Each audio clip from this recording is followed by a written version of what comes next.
My name is Meredith Greenfield, and I was diagnosed with MG in 2009. I'm Sandy Gardner, and my journey with Myasthenia Gravis started a long time ago. I actually was aware of Myasthenia Gravis because my brother in the year 2000 was diagnosed with it. I was able to see his problems that he was having with holding up his neck and walking and things like that, and I thought, oh, this is not going to be good. When I was first diagnosed, it was 2009. My loved ones noticed drooping in my eyelid, and we thought that I was just tired because I had been traveling. I was actually at a Cardinals game, and it was in the summer. So I thought maybe I was just tired, and then made an appointment at an ophthalmologist.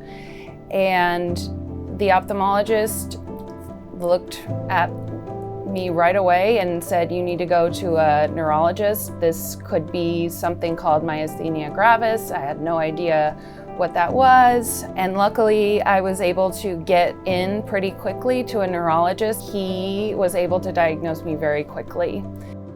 And around 2000 and maybe 7 or 8, I started having some problems with my visions and things like that.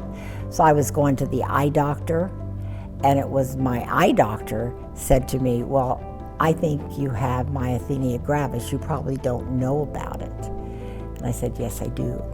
And I told her about my brother, and she said, well, normally it's not an inherited thing. And I said, well, that's what happened. And so anyway, she tested my blood. Did come back that I had the MG, and it took, like a lot of people, a couple years of getting my medications straight, getting over to KU, and doing what I needed to do after that. I had a pretty smooth diagnosis journey. Where I struggled was when I started doing all of the different treatments to see what would work. I started the Myasthenia Gravis support group right after I was diagnosed, when I only had 3 or 4 members attending, and each year it has grown more and more. And what is so great about the support groups is you interact with other people, and therefore you learn what is working for them or not, and we can all share our experiences with our MG. So I think the support groups have just been a wonderful thing for me, and the other people that are attending have all pretty much said the same things. Myasthenia gravis is an invisible disease for somebody like me who has mainly ocular symptoms. Most people, when I tell them that I have MG, they don't know what it is and don't think that I'm dealing with any sort of disease.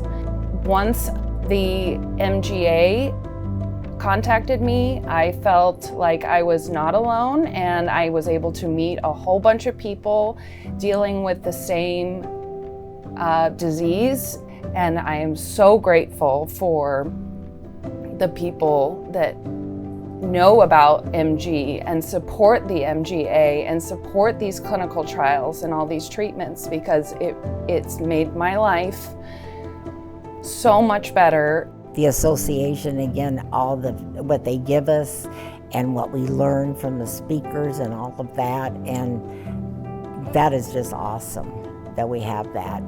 The one thing I would hope for through the Myasthenia Gravis Association and what I've learned from the physicians that have talked to us and things like that, the one thing I would want is that there would maybe be a world without Myasthenia Gravis. That would be my wish.